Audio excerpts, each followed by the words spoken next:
Guys, you're so welcome to the Síle Show. There's a strange kind of magic in meeting someone who no longer hides from their own story. Someone who has learned to wear their truth like sequins instead of scars. My guest today is one of those rare people. Arlene Bailey, singer, songwriter, survivor, and self-confessed funny girl, has spent her life turning chaos into chorus lines. From recording albums in Nashville, the heart of country soul, to touring across the world, her voice has carried both joy and ache in equal measure. But lately, Arlene has been in the headlines for something even more powerful than her music. What is that, I hear you say? It's her courage. After going public about a relatively recent bipolar diagnosis, she's been everywhere, on morning television, in print, and on stage, disarming stigma with humour and huge amounts of humanity. She jokes about a rollercoaster of relationships, the wild highs and the deep lows, and of course the pills that keep her steady. Her new live show, aptly titled Antipsychotic, is not just a performance, it's a reclamation, because it's not about madness, it's about meaning. It's about what happens when someone decides that vulnerability isn't weakness, but witness to the human condition in all of its messy magnificence. After chatting with Arlene recently, I contemplated how bipolar disorder can stretch the mind between brilliance and exhaustion, wherein identity can splinter under stigma, but then knit itself back together through compassion. How laughter, art, and community can become medicine that's just as vital as lithium or therapy. This conversation is for absolutely anyone who has ever felt too much, loved too deeply, or fought to find balance in a world that demands perfection. So settle in. This is definitely one that's going to make you feel, make you think, and probably make you laugh out loud. Arlene Bailey, unapologetically antipsychotic, you are so welcome to the show. Thank you, Síle. It's so lovely to be here at last. At last. We've looked forward to this for so long. We had such a good chat on the phone. We did. And I think we've long since worked out that we are definitely sisters from another mother. Yeah, for sure. Yeah. So much it was like, common. I knew I loved you before I met you. You know, that the way the song goes? Yes, yeah, that's indeed, us. indeed. Well, right back at you, kiddo. Ditto. So listen, you are touring. You're not actually touring your new show just yet, but you're going to tour your new show. Let's start there. Let's go right in. Yeah, let's go right in. Tell us about it. So earlier in the year, I created a show called Antipsychotic. Okay, so to give you a bit of context to that, I am an auntie to two lovely teenage boys. And I am also a little bit psychotic, like many women. But no, I have bipolar disorder. So I used my experiences, I drew from that and created what would be classed as a music, comedy, heartfelt depiction of my journey so far since my diagnosis. And just a little insight as to what's going on in this mad head of mine. So we put it on the theatre in Naas. It was really well. The plan for next year is to tour it. Yeah. Amazing. So proof of concept went down well, and it's a case of just getting all of the events booked and putting bums on seats. That's exactly it. Yeah, and it's amazing content. And it's a show, I think, that would resonate with everybody, because not only is it humorous and you get to enjoy some good music, it's relatable. Everybody has a story to tell. I'm sharing mine. It's just, again, as I said, it's my version of events, and it's true to me, and I'm hoping that I can just relay it in an honest way to audiences that they can, of course, relate and the to. lived experience stories are always so much more relatable. Well, this is it. I know my own story, so I know how to tell it, and I'm not afraid to share it, Síle. Yeah, you're in your authentic self. And when any one person is in their authentic self and they can rise up into vulnerability as a strength, you're actually writing a permission slip for everybody else to step into their authentic selves and find their truth, and raw as it might be. Yeah, whatever your story is, whatever it is you have to share, it's okay to not be okay. And it's okay to say it, you know? Yeah. And I am at a point in my life now where I'm not afraid. I don't have the fear attached to, previously I would have done something and I would have thought, I'm going to get in trouble for that. Like the teenager in me would have said, my mother's going to give out to me, or someone's going to ring me to say, you shouldn't have said or done that now, Arlene. But I think it's come with age that I'm now in a place where I think, I know my worth. I know where I'm at.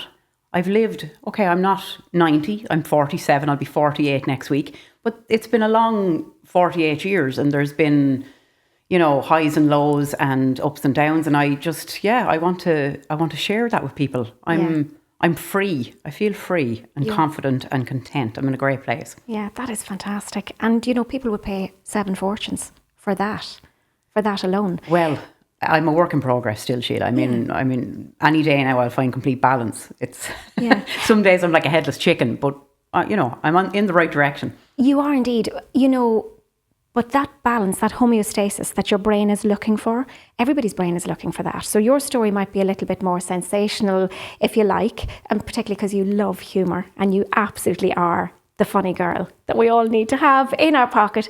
You are. I told you the funny story about doing my research and slipping down through some of your posts on Instagram, and they are hilarious. They are. Thank you. They really are. They're hilarious. Right down to the one where you say, "Find me funny or you're dead to me." Yeah, pretty much, yeah. I mean, look, I think I'm hilarious, but I don't know if my husband would agree.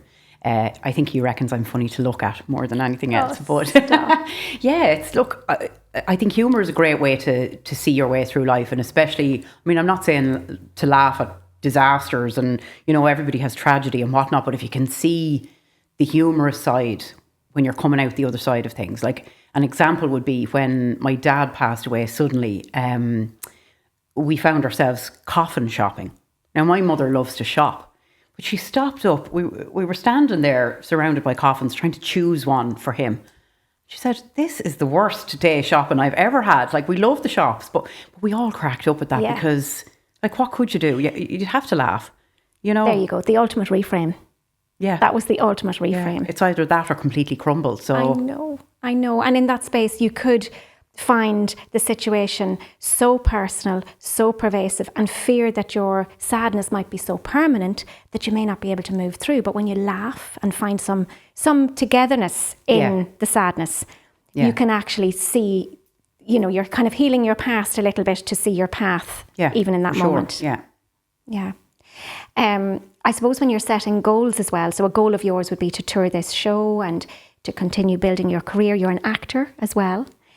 As you set your goals, given your recent diagnosis, do you find that you're a different person growing this career to the person that perhaps 10, 15 years ago was in Nashville writing albums? For sure, yeah. I think as time goes on, I'm a little less concerned, I suppose, about what people think. So whereas previously I would have been, you have to be out the door with work, you have to be seen to be playing this gig, that gig, you have to be constantly on the TV because people want to know, I guess. They'll come up to me and say, "Okay, well, I saw you on this and I saw you on that and what's happening next?"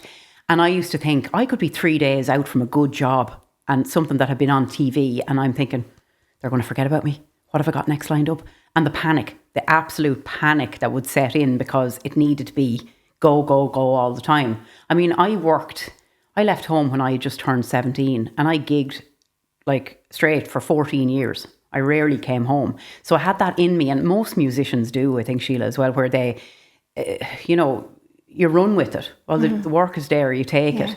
So to then be able to, as time has gone on, sit back and go, right, I'm probably rambling here now, but to be able to kind of pick and choose and take things at a more relaxed pace, I think it's just happened organically for me. And I think it's where I'm at now. Yeah, no, there's no ramble in that. That's actually so relatable. That's actually so real. It doesn't get any more real than that, because where you were at in your mental health and your emotional fitness before was very different to the person that sits before me here today. So when you, to all intents and purposes, you're panning for gold now. So you're making your goals very positive, not what do I not want, rather what do I want. You know, where it's very easy, as you say, to say, "Oh God, they'll forget about me," rather than I'm going to make sure they remember me. You know, so just flipping it is part of the maturity that I think that comes with where you're at in this organic space of growth, and then making everything very achievable. So you know that you can do the things that you're setting about doing,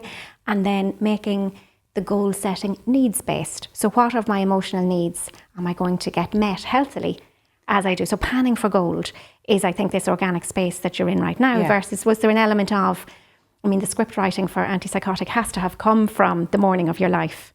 Of course, yeah, for sure.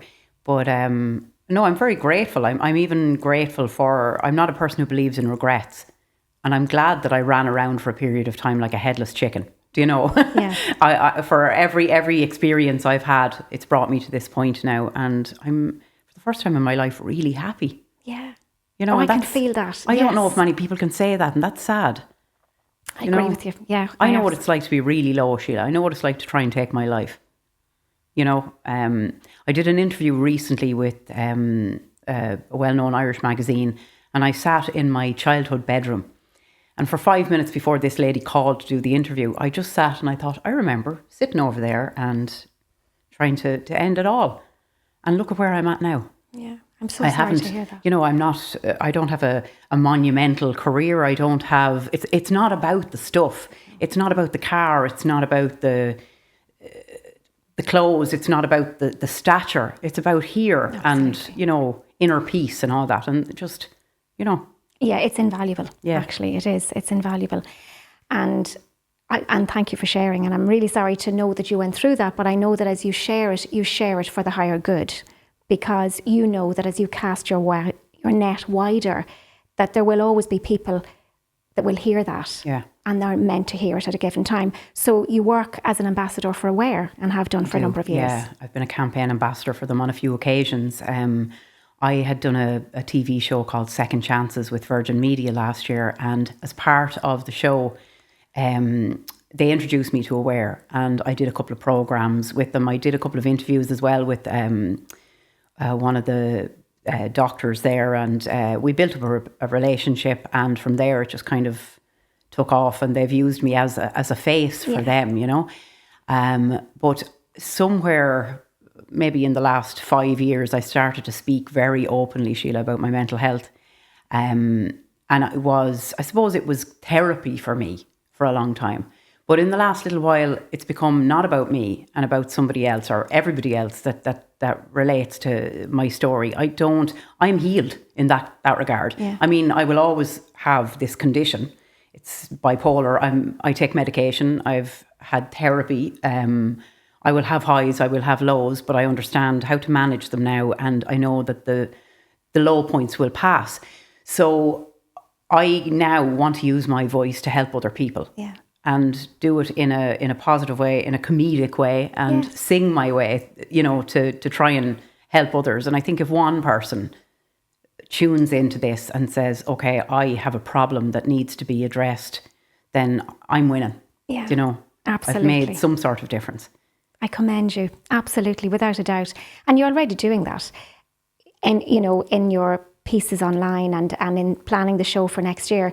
But also interviews like this, where they're like a line in the sand, where you've long since worked out you're ready for the visibility and the outward focus of this. So you had to be, you know, keeping all of your capacity to get well enough at one point to be able to do this. And then you had to kind of put your head above the parapet and see how does it feel, and then maybe go back down again, you know, and then, oh gosh, no, that's a bit ouch, I'm not so sure I'm ready for that. Because there will be the naysayers and you know, those that look like they're so put together and, you know, a breeze never knocked them over in their lives, and they're about, they exist.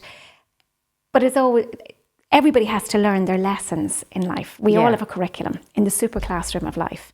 And I'm gleaning from you that you're at a point now where you are ready to share your story really and truly for the higher good, for the people that it can save. I'm a very open book. And I don't think it's to my detriment. I think, you know, I have a story to tell, and it's interesting, and it's, you know, again, might encourage somebody else to seek help if they're sitting in silence, you know. Yeah. I think as well, when you talk about the naysayers, what I feel is that that child, that maybe 10-year-old in me, is the one going, oh, don't do that and don't say that, and that's where the trouble comes in, you know. Is someone going to give out to you for this? But like, who's going to give out to me? I know. I dare you, you know? No, Bring it. Bring it on now. So those formative years, when you were setting down those attachment styles, and obviously then you'll repurpose those attachment styles for the rest of your life until you do the work, which you're now, you know, in the throes of doing. Where did that, have you worked out where that happened within your inner child work or, you know, formative years work in therapy over the years? Have you worked out where those insecure attachment styles came from, or have you made peace with them? Where they came from. I mean, I was painfully shy as a child. I was too shy to talk to my family, that kind of shy. But in the same breath, I would stand up on a train at 4 years of age and sing to people in the carriage. So I don't know. I think there was a constant battle going on at all times in my life, like hide under a rock and also stand on that rock and perform for everybody. Yes. So no, I don't. I can identify issues kind of in my teen years that were problems for me, and where a lot of that would stem from. I'm not really sure, Síle. Yeah. I don't know.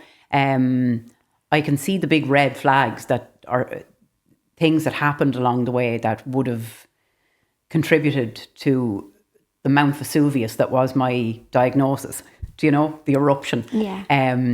But no, like I had an idyllic childhood. So whatever's going on, it's just been going on up here. It hasn't been environmental, shall we say? Yes, and then and it's a work in progress, as you say. It's never a fait accompli. I think if we consider the work is done, well, we need to be out coffin shopping or give someone the money, because the whole journey is about coming home to ourselves and working on our personality, how we think, act, and feel. So that is personality, and and so if we change how we think about things, how we act in relation to things, and how we feel about things, we've changed our personality in a good way. Yeah. So that's kind of the organic piece happening where we're growing into a better version of ourselves. Yeah. And these kind of tools, I suppose, I would have developed through therapy over the years and stuff. And, just remembering to take a breather, even to just stop up for a minute and go, hang on a second now, before you start, effing and blinding and trashing the place. Just put everything into perspective for a minute for your own mental well-being, and your blood pressure. Yeah, just come back to breath, exactly. Even when we speak very quickly, and sometimes we do that, we haven't noticed that we're doing, I'm consciously slowing down my speech now. Everybody's going to think they have slowed down the pace of this. We do that unconsciously, and that speedy conversation piece, even for ourselves, is giving our amygdala a sense of danger. Yeah. And we do it. But, if you're, like you referenced that, you've had highs and lows, I would consider myself a recovering melancholic.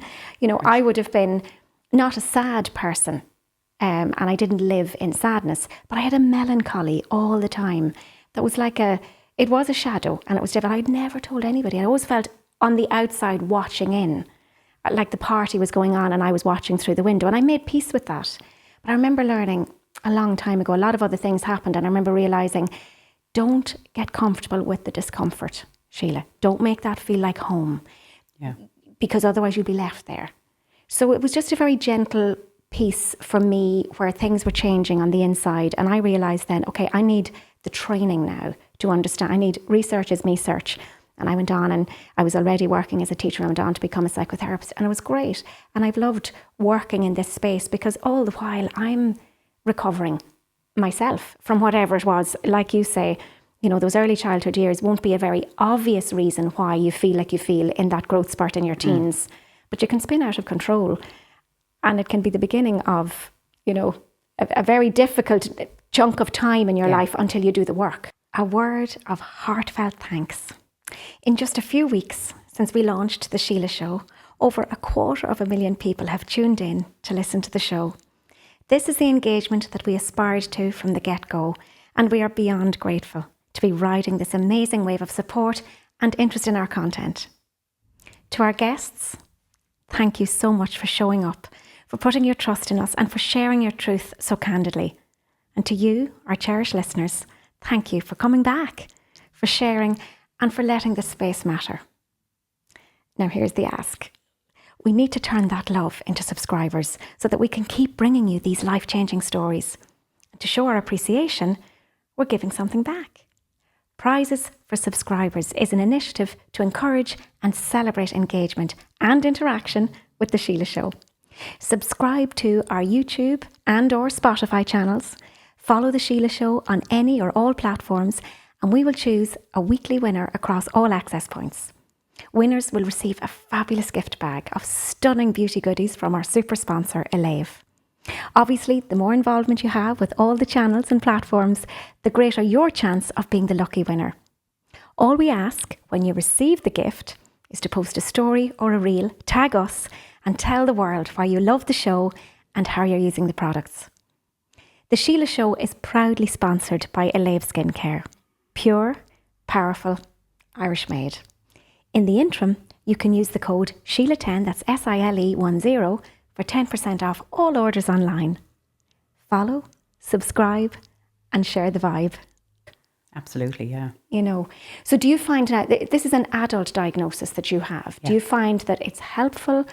Is it a label that works for you, that helps you to access the resources that you need to understand it better? Or could you have lived without this diagnosis? No, I was diagnosed at 43. I knew from the age of 15 that there was something going on there. I'm not a big fan of labels, Síle. Fine, it was better for me to be told that it was what it was so that I could be medicated accordingly. But I don't let it define me by any means.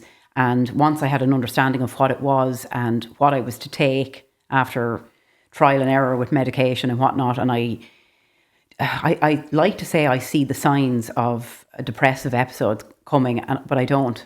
Gordon, my husband, sees it. He sees it a mile away. But no, I would say that, look, the diagnosis came when it came, and it's the hand I've been dealt, and it is what it is. I'm good.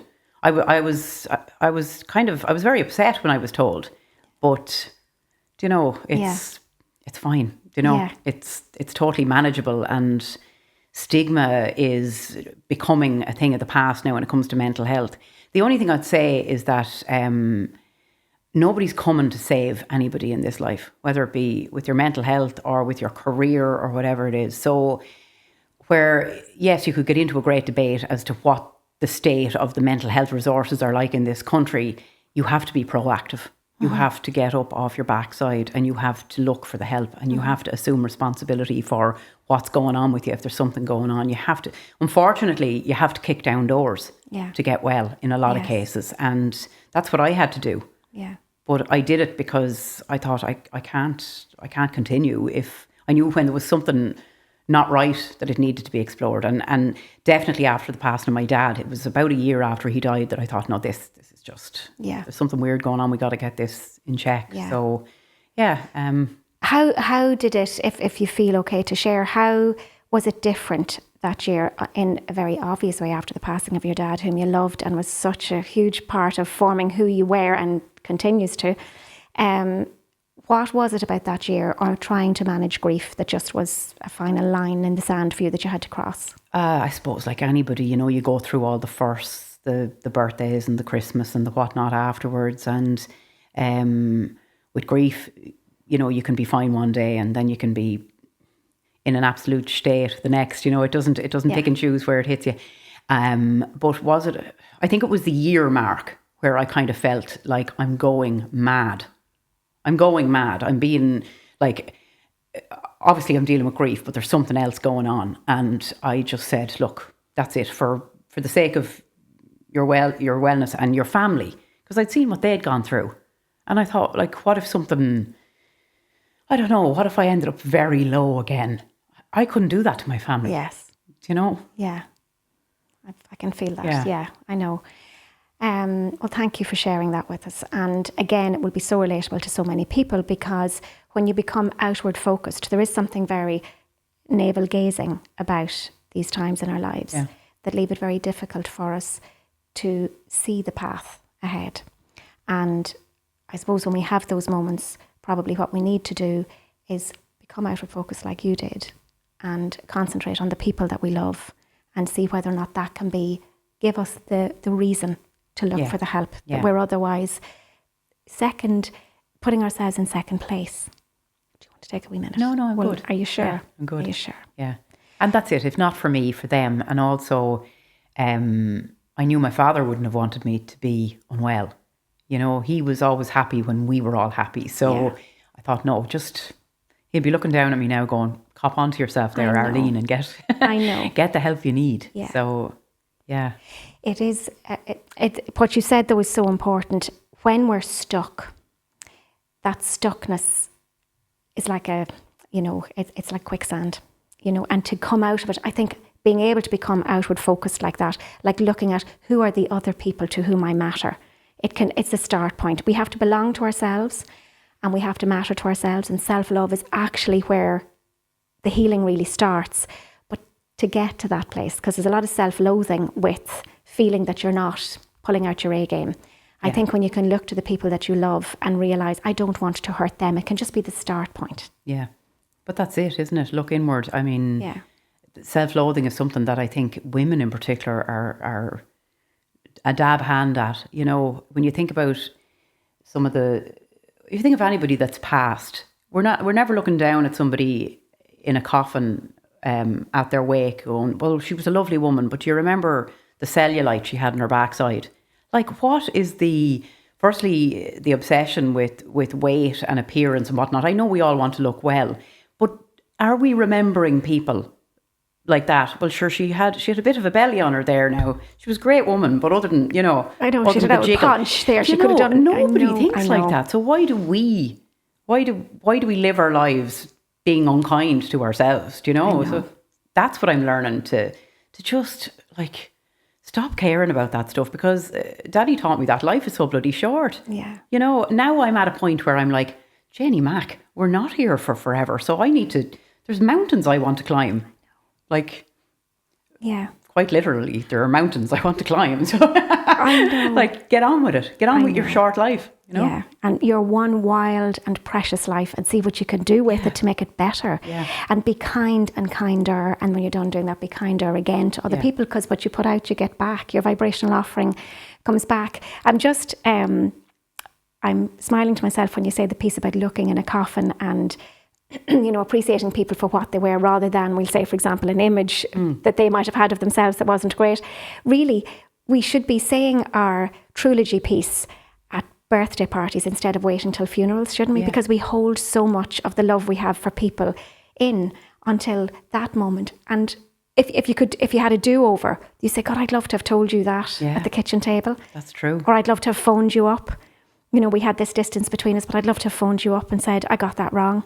Can we a do-over? Yeah. And a therapist once told me that it's never too late. It's never too late to have those conversations. Yeah. It's never too late. If somebody's offended you in some way, shape or form, and maybe it was 6 months ago, I'm the sort that would fester with. So I think it is never too late to go back and say, I'm not looking for an argument with somebody, but whether it be good or bad or stating your case, just say, look here, by the way. Yeah. That's very interesting, and I think we need to, because we mask up all our lives, particularly chatting about, we say, the difficulties you might have experienced in your teens and just trying to understand yourself. You then can come with this sense of vulnerability to a space because you're on that part of your journey and perhaps the other person isn't. Yeah. And that rejection sensitivity can fuel bipolar episodes or ADHD episodes. That rejection sensitivity dysphoria kind of thing can be very difficult to deal with. So I think part of the coping strategy as well, to take your piece, is absolutely be humorous and sort of be open to everything and attached to nothing. Like if you bring the best of you to somebody to work something out and they don't give you that back, it's okay then to unhook, I think, from that person. Maybe go back again, at a later stage if it feels right. But I love your attitude, and that would be where I would be at as well. And therefore, I think actually you don't even really have to necessarily visit the person or chat with the person. The forgiveness can happen without them even knowing you've done it. Well, that's it, yeah. You can just move on. Yeah. We chatted we referenced it, and it's lovely. The compassion piece, just sometimes the forgiveness can be cumbersome because other people mightn't be where you're at. Yeah, and silence can be the answer as well. Yeah. Doesn't always have to be. Yeah. And it can be everywhere. It's not necessarily just friend groups or, workplace situations. It can be family, unfortunately. It can be, and that might be a little bit more raw because, the pink and perfect position of family units can look or can make you feel, very, you're on Tory Island and the rest of the world is on the mainland, But again, it's only one thing. It's only one model. You can have lots of other. Family can be made up of friends and lots of other ways of doing things. So as you tour this show, and you bring the reality of your situation and your diagnosis into a very humorous and joyous and happy space. You write the permission slip for other people to check in with themselves and see, are they actually happy, healthy, wholesome in themselves, or do they maybe need to bring some stuff out of their shadow self? Yeah. And you'd love to chat in schools with this. You'd love to bring this knowledge, wouldn't you, to I would, a wider Síle. audience? Yeah, I mean, again, while I bring it on stage, I'm utilising what I'm good at. I can sing, I can perform, and I can deliver a story that way. But I would like the idea of speaking publicly to, I don't know if it's schools. I have to yet work on what direction I would go. But I would love to speak and just be a voice for a positive spin on a mental health story, Yeah, absolutely. So there's so many wellness events that need people like you who have the lived experience story to get up there and tell it, but to, pepper that with the funny parts and the fact that it's not all doom and gloom. Well, that's it. Yeah. And I think that's my push with people, is that you can be at the lowest point in your life, and, it'll always look better down the line, Yeah. There are so many cases of people who have lost their lives tragically because they couldn't see that. They couldn't see a potential light at the end of the tunnel. Yes. And it's there. It is there. Yeah. And you're a beacon for that. And you're doing so many things now in this iteration of you that are helping you to kind of lock in good practices, like winning your morning to win your day. So you've got your yoga, you've got pets in your life. Am I to understand that you didn't have pets before? I've always had pets, right. but in the last few years we've rescued 3 dogs, and we had 2 cats. We've only 1 now. But the rescue pets are great because I see myself in them, little lost souls that needed a bit of love and healing, and they're great. So they give me so much joy. I mean, just sit with them in the kitchen is just, I'm in my absolute element with them, Animals give so much back anyway. But little things that I found work for me now. As you said, yoga. I found an amazing instructor in the town I live. She does a solid 2-hour class, breath work, meditation. It's a kind of a blend of Kundalini and a couple of different styles of yoga. But I am in my absolute happy place. Whereas at one point, my happy place would have been in a pub. Now it's in that yoga studio.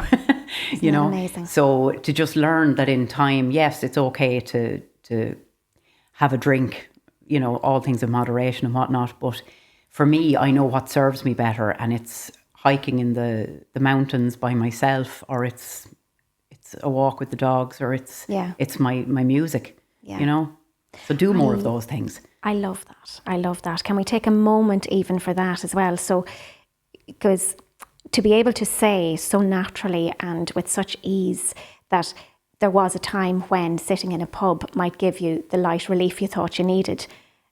And whilst you can still do that healthily, where your best self is doing yoga or hiking, that's just, to me, that's your lottery right there. It's knowing the difference. Knowledge is knowing the difference in your own practice. Like, knowledge is only any good when you put it into practice, when you use it. We can all read all the self-help or shelf-help stuff. Do we use it? Not all the time. But that piece to me is just the gem of the day. There are times when we can do, there are the addiction pieces that we do to turn down the noise. Yeah. Well, this is it, and all I was doing was, well, I wouldn't say I was putting a plaster. It was more like petrol on top of a fire, because which I was guilty of binge drinking. I've no problem admitting that. I was very fond of my wine, and my wine on the couch in the evening time. And with a mental health problem and with medication then that I take for that, it's you're really dabbling in the wrong kind of things. So yeah, I had to just park that because I was just getting into a habit. And then I thought, you know what feels good for the soul really? I mean, alcohol is a depressant. You're throwing that in on top of antidepressants, and what are they doing? Like, they're just arguing with one another, and I'm arguing with myself. So I had been practicing yoga for many years, but it's only in the last little while that I found I needed to go back and do that. And I had been like really, really a real dedicated gym goer as well, Síle. I was a fitness competitor, so I did bikini competitions. So I'm no stranger to fitness, but I was no stranger to beating myself up in the gym. And at 47, I kind of thought, this isn't the way. Like, I don't need to be like doing high intensity exercises 5 days a week or lifting cars. It doesn't have to be that way. I can achieve the same result and a clearer mind from breath work in a yoga class. And who knew? Do you know? Hang on, were you lifting cars? Not actually lifting cars. Okay. But I mean, sorry, just lifting like insanely heavy, yeah. because when I was competing, I'd spend months and months, like my program would be like really heavy weights and like lots of chicken and rice, and I look like the little Michelin man going around, you know. There's a whole process and a science behind it. But after years of doing stuff like that, I thought, you know, again, it's like anything. It's just be nice to yourself. You don't have to be killing yourself. No, sure you don't. you No, don't. it's, I wonder, is that the dopamine piece again, you know, the dopamine high that goes with that, the efforting. Was that part of what we now understand to be the diagnosis that you have? Were you looking for the dopamine high on certain occasions? I don't think so. I think that my husband's observation was fairly accurate, that my ability to power through was coming from a state of mania, maybe. That it was that I nearly had a robotic kind of mentality. I remember looking at myself in the mirror in the gym one day and like telling myself I was nearly the Terminator and I could do this. I could see through to the competition and I would place. I would get my trophy, which I did. Yeah. But it wasn't healthy. It wasn't a healthy way of living, and it certainly wasn't for somebody who had mental health issues and eating disorders in the past. Any kind of restriction in that relation, or in that regard, was a bad idea. Yeah, it's so feeding. Balance is key. You know? It is that homeostasis piece again. Don't know if you've ever read Dopamine Nation by Anna Lemke. No. Fantastic book. And she talks about pleasure and pain being felt in the same place in the brain. So it's kind of like a seesaw. So if you have a pleasure experience, the gremlins are going to jump on that seesaw to bring it back down to balance. But if you do that often enough, and obviously the reverse is true as well, if you suffer pain, that the pain and pleasure part was adaptively wired into us by Mother Nature so that we'd get off the couch and do the 5K. Yeah. You know, we don't like how we feel. We feel sluggish. That's the pain. And in an adaptive world, you know, and using our ancestral neural pathways, that's what we'd have done. We'd have moved our bodies to get food to feed the tribe. But in modern living, we overdo that completely, and we can literally reach from our couch to the fridge and the larder. We can overdo that, and we can overdo the booze on the couch, Merlot and me, the whole thing. And what happens then? The gremlins are going to jump on the pain side. We don't like that. That's like the withdrawal. We don't like that. You know, even anything as innocuous as it's 12 o'clock, I need to get up at 6 o'clock in the morning for work. Well, I watch one more show of my box set. You know, all that as well. You don't want the pain of having to get off the couch and not watch the next piece. Yeah. So if you let your body away with that often enough, the pleasure pain seesaw will drop you down to below your previous set point. It's going to just, because the body's looking for that homeostasis. It wants to conserve energy. It doesn't want to have to keep doing this for you. You know, you're putting it in an awkward position. So then you need more of your substance or more of your behaviour to just feel normal. Right. So even your gym experience, you know, you were winning your trophies, but you needed even more. Like you needed the bigger lift and the bigger trophy and the bigger competition. And then over the period of time, you're becoming that person who can't be happy just from going for the walk in the forest or doing your yoga. It's like you're looking for that hit. Yeah. Absolutely. Yeah. And here you are now in this beautiful new iteration of you where you know for sure, you have gratitude for, this is happy me. Yeah. Great place to be. It is a great place to be. Yeah. It's actually, it's enviable, you know, by all of us, about ourselves and others. As you said earlier, it's okay to not be okay. And then it's okay to be okay when we watch people like you. We can say, well, do you know what? If Arlene can do it, I can do it. Because I'm going to take a leaf out of her book. I'm going to see she's okay. I'm going to see what she has done. So how did you bridge the gap between, you know, say, for example, and to coin your own phrase, being in the pub to heal, you know, to turn down the noise versus knowing, I'm not going to do that because I want to get up in the morning and go hiking? I had a bit of a health scare. Yeah. It turned out to be absolutely fine, but the seed was planted in my mind and I thought, what if it's not? And what if a certain way of living had potentially contributed to this. So when I realised it was absolutely fine, I thought, well, okay, well, are you going to just maybe go down a path that, you know, could potentially trigger an illness? No, you're not going to do that, Arlene. You're more cop on than that. So, no, it was a gradual thing. I think, yeah, that was the light bulb moment for me, I think, in terms of alcohol. But, and don't get me wrong, like, I love a little cocktail now. But it's a habit that I've got out of. I had 2 drinks recently and I went, oh God, I don't like how I feel, because you're borrowing time from the next day, you know. So I'm like, there'll be a time and a place for that. But yeah, how did it happen insofar as, it was just, I guess, all part of growing up, maybe. You know, I see people around me as well that are maybe in their 50s and they're only getting kind of clued into this now. And I think the not drinking thing is having a moment as well with people. Yes. So, and it just tied in. I suppose when I was sitting on the couch being a bit of a lazy lump, I was putting on the weight and eating the biscuits, and I just wanted to get up and get out and, you know, use my body and, you know, hike. And there's something now that's bringing me so much joy as well, is nature. We have a camper van, so I'll jump in the van and head off to the mountains by myself and sing to myself and talk to myself and just be alone. And that, all of these things just kind of happened, Síle. Yeah. So I love that. So that's the spiritual piece as well then. There is the bigger truth. Do you find that when you're there on your, because I could imagine perhaps you were running all over the world when you were younger and you were, you know, chasing stages and chasing the lights, and, you know, that was fantastic. I don't think you'd have had time to climb a mountain, and I'm not sure whether or not it would have brought you the peace that it brings you now. There's an adulting time, isn't there, in your life? Yeah, there is. And there was a long time as well where I wouldn't have been allowed to climb the mountain. Do you know? So I worked with people at times there that did not have my best interest at heart. I really walked myself into relationships over the years as well that were just not healthy, you know,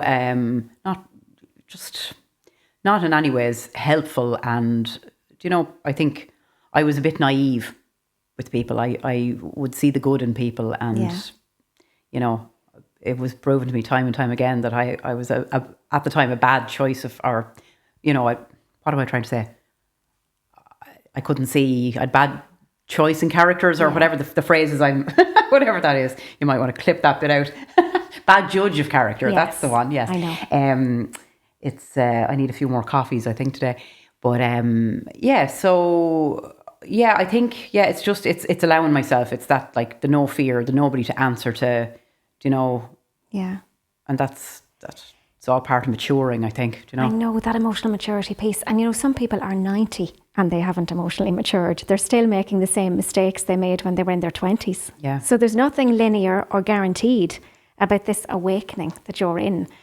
And that's why it is such a gift. It's not a given, is it? No, it's like I see that with older relations. I'm like, you're just following a pattern here time and time again. And if nothing changes, you're not progressing. You're just living, you're just existing. Literally. And it's true, it's real. And when we watch that from this vantage point of, you know, sort of finding the enlightenment in life. So there's a lovely Buddhist story about, or Zen story about what is enlightenment. And it's literally chopping the same wood and fetching the same water, but from a place of enlightenment. So it's the same thing from a different vantage point. Yeah. It's just that inside out view. Like, I have so many amazing older people in my life right now. I'm so aware of them. I am learning so much from them. They are my mentors. They don't necessarily know it. You know, I'm quite verbose, and I tell them, you know, I love loving on people. So these older people in my life that are mature, I'm just attracted to that hugely in this chapter of my life, to see, they're my super agers really in my life as my guide. How are you still so sharp? And you're in your 80s. Yeah. How do you make such quality conversation? How are you so funny? You know, how can you stomach my nonsense on your couch? You know, and listen, why does it matter? And the beautiful part is, what the common denominator for me in these beautiful older people is that they have their lived experience and they've made lots of mistakes. There's nothing perfect about their lives, and they're able to share that, and they're willing to get into their own vulnerability so they can see mine. and they have time to help me to grow and become a better version of myself. And in my opinion, that's actually what this whole journey is about. That's my faith practice now, is watching the older people who are beautiful and full of love and full of forgiveness and full of wisdom.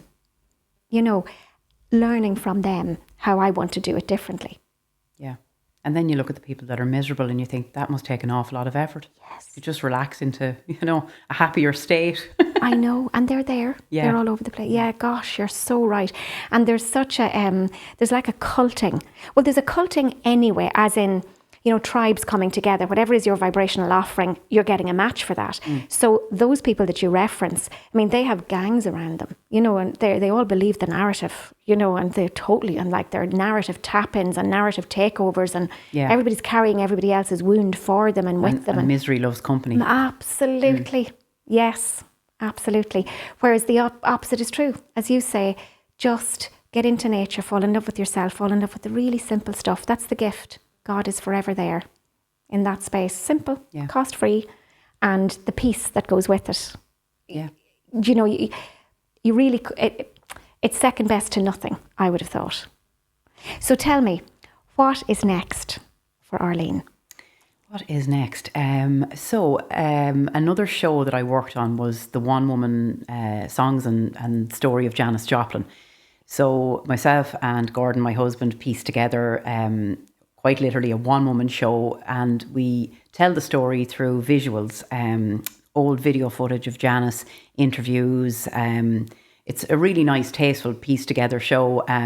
I did 3 of those shows just recently in a couple of different theatres, and we're gonna tour that again next year. When I say tour, but we're gonna strategically kind of do a few dates the first part of the year, and so I've some TV stuff lined up as well. I've something hopefully in the bag that I can't speak about right now, but that will be a nice little start to 2026.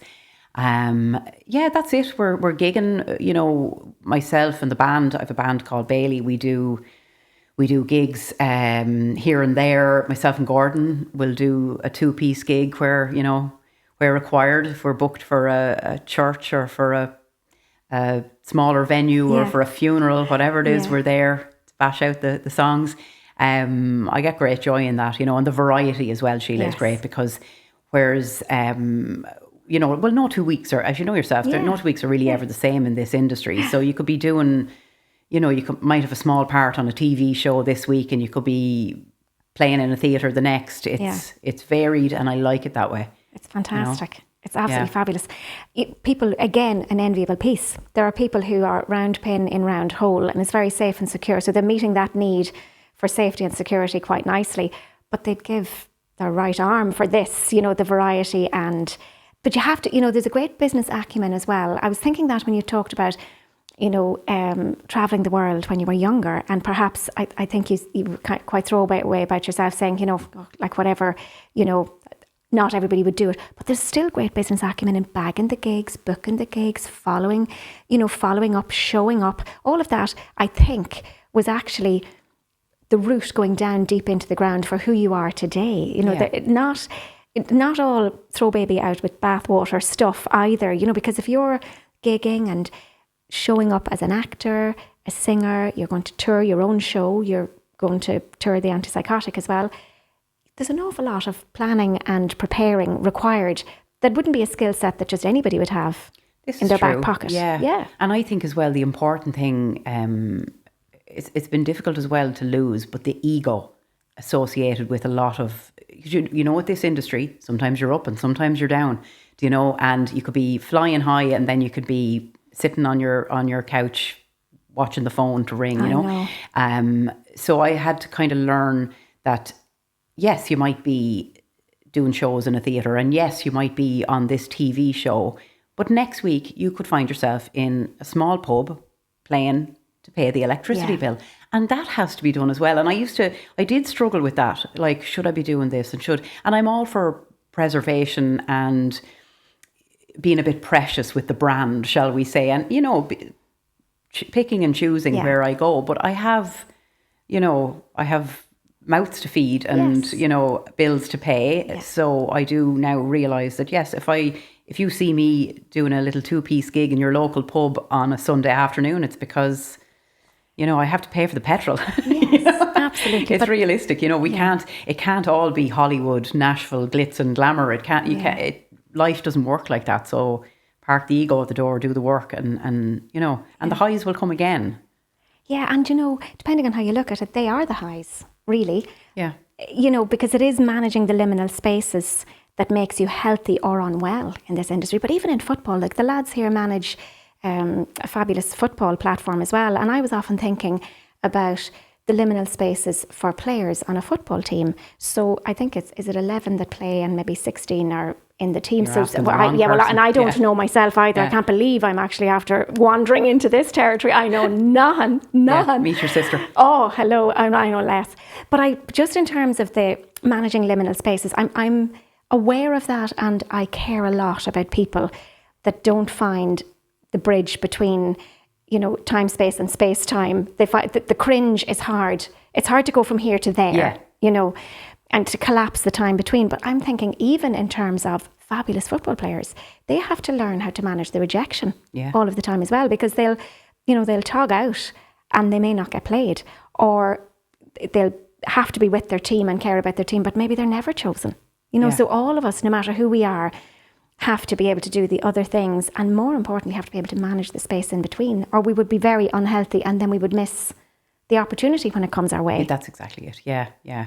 But again, I think it's ego based in a lot of cases. Do you know, like when I went to Nashville on a couple of occasions, and that was such a great talking point to come home and say, well, the little girl from Salins, you know, went and recorded 2 albums there, but you know, that it doesn't always remain that way. It's like whatever, and it's in any job as well, I suppose. Really, it's not just the entertainment industry. It just seems to be a little heightened because, and maybe it's that I expect that people are thinking, oh God, like what's she doing or what isn't she doing? But I think ultimately you have to remember they don't really care, do they? It's just the inner, the imposter syndrome and the inner monologue that needs to be kind of shut down. Absolutely, that self-talk. Well, we had great crack on that particular subject on the phone a couple of weeks ago, the pair of us, and I totally agree with you. The whole edging God out part of it, you know, and thinking that you're it, and not knowing, thinking it's a tumble from grace if you're not in the same, you know, heightened place of notoriety all the time. And as you say, bills have to be paid. Yeah. No, we all have. Zeb Moore was on the show a couple of weeks ago, and he spoke just so fluently and fluidly from his perspective as somebody who's much further down the road than most of us in this game, about if he didn't have the other work to do to keep the bills paid, he wouldn't be in the great position he's in either. And it was such a lovely, honest, relatable share. You know, very few of us make it to work with Julia Roberts. We beg God every day, but very few. Well, I was hoping for Brad Pitt, but anyway. Well, you know, Any day now. Any day now. Yeah, I might get there before you, but I'll bring you along. Along. So listen, in all of this fabulous work that you're doing, and you guys are going to close out the show with an absolutely amazing song. Tell us, are you writing your own music or are you doing covers? Now, I know for the show, you have a certain set for the show that you want to tour with Gordon, but with Graham. But you'll hear about that one later. He's Graham now. Are you writing your own pieces? No, Sheila, I am not gifted in that department. So what I have done over the years is I have utilised the talents of some excellent Nashville-based songwriters. So they have written stuff for me for my last 2 albums, and so like we would incorporate those into shows, and then we would throw in kind of some songs as well that people know, because they like to get up and dance to things that they're familiar with. The song that I'm going to perform today is it's an American country song. It's not my own, but it's a cover that I did last year to raise money for Aware.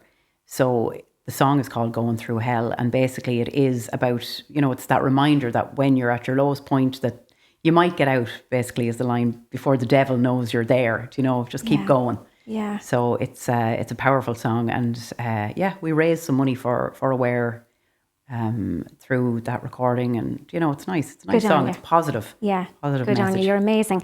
Just before we go, the trilogy piece we referenced earlier. I'm wondering, what would you like your trilogy to be? What would you like How would you like to be remembered?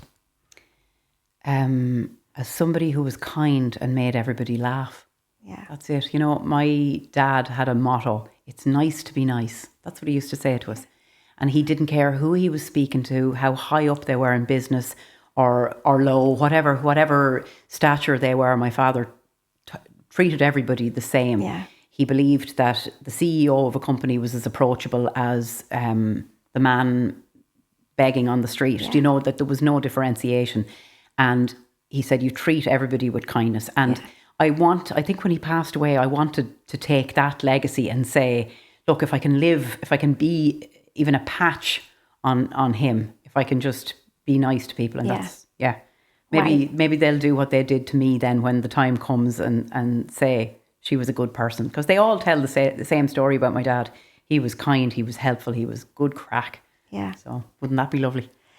Oh, I think you're living proof of that being the trilogy piece. I think you're living that out now, so that it is absolutely a given that you many years down the road that's how you'll be remembered, because you have that vibrational offering wherever you go. You are the funny girl. You are kind. You have a beautiful kindness in your face as well, and I think that's always a measure of where you're at with somebody. Energy is in the space in between. And you can see it in somebody's face when they're kind, a kind face. Did you ever hear that phrase? And well, I'm looking at one. Well, here, right back at you. Mirror neurons hopping all over the place. Well, I have to thank you. I've thoroughly enjoyed our conversation. We could, and we're going to do a little bit of work together, so everybody can hear about that at a later point. But for now, I'm going to let you guys close out the show with your absolutely amazing song. Thank you so much, Arlene. Síle, thanks for having me. I really enjoyed it. Thank you. Likewise.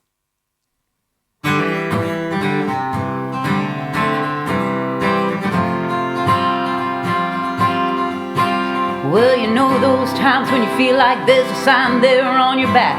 Says I don't mind if you kick me. Seems like everybody has. Things go from bad to worse. You think they can't get worse than that, and then they do. You step off the straight and narrow and you don't know where you are. Use the needle of your compass to sew up your broken heart. Ask directions from a genie in a bottle of Jim Beam and she lies to you. That's when you learn the truth. If you're going through hell, keep on going, don't slow down. If you're scared, don't show it. You might get out before the devil even knows you're there. I've been deep down in that darkness. I've been down to my last match. Felt 100 different demons breathing fire down my back. And I knew that if I stumbled, I'd fall right into the trap that they were laying. But the good news is there's angels everywhere out on the street, holding out a hand to pull you back up on your feet. The ones that you've been dragging for so long, you're on your knees, you might as well be praying. Here's what I'm saying, if you're going through hell, keep on going, don't slow down. If you're scared, don't show it. You might get out before the devil even knows you're there. Yeah, if you're going through hell, keep on moving, face that fire, walk right through it. You might get out before the devil even knows you're there. Yeah, you might get out before the devil even knows you're there.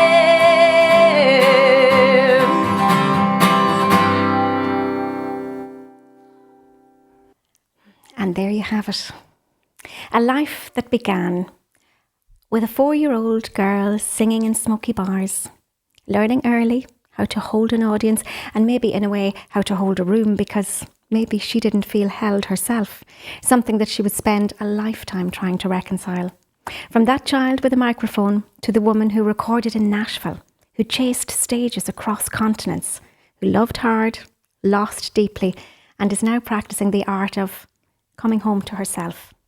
We've travelled metaphorically ourselves in this heart-shaped conversation today through music and memory, through the sudden loss of a father whose love still shapes her, through the diagnosis that reframed a lifetime of extremes, not as madness, but as meaning. Arlene's story reminds us that healing isn't about erasing who we were. It's about integrating all of our parts, the light, the dark, the impulsive, the protective, and the tender, to the point of being sore parts. Those accommodations that we co-opt into our personality at a time in our lives to help us to survive, save us even, then they don't serve us. Psychologists might call that earned security, when our old attachment patterns, those early bids for attention, actually begin to evolve into a deeper bid for connection. Arlene's journey through bipolar disorder and into advocacy with Aware shows that what happens when rejection sensitivity is prevalent, that piercing radar for love and loss, it can get rewired into empathy and artistry, and when our so-called symptoms become our sensitivities and our strengths. There's peace in all of that. There's a peace that she finds in hiking, in yoga, in rhythm, and in her pet's quiet presence. Peace that isn't necessarily always aligned with stillness, but acceptance. The kind that comes only after you've stopped performing and started belonging to yourself. So from attachment to autonomy, from stage lights to sunlight, Arlene Bailey has walked the long road from chaos to coherence. And she's shown us that sometimes the bravest thing that we can do is to make peace with our own wiring. One thing is for sure, addiction is never the problem, it's actually the solution. We reach for our substance of choice when the real problem feels too big, too buried, or too painful to face. Addiction, in whatever shape it takes, is simply our nervous system saying, I can't sit with this yet. It's a form of self-protection dressed up as self-destruction. Whether it's a glass of wine, another scroll on your phone, a bar of chocolate, a second coffee, or even that relentless need to stay busy, it's all the same impulse. It's numbing what hurts. It's smoothing out the edges. It's just trying to quiet the ache. Psychologists might call it emotional avoidance or maladaptive soothing. But really, it's the oldest story in the world. The child who learned that pain was too much to hold, and the adult still finding ways to turn down that volume. So, your task for this week, guys, check in with yourself. Gently. Honestly. Ask, what do I do to numb the pain? Is it sugar? Screens? Shopping? Is it people-pleasing? Control? Perfection? Is it caffeine, chaos, or constant motion? Because whatever it is, if you name it, naming it brings it out from the shadow into consciousness. It's the first act of awareness, that bridge from reaction to reflection. Because until we name our pain, we can't heal it. And until we face our coping, we can't choose our freedom. So this week, don't shame it. Just notice it. Meet that part of you that still reaches for comfort. That's where the real work begins. Heal your past to reveal your path. And so it is.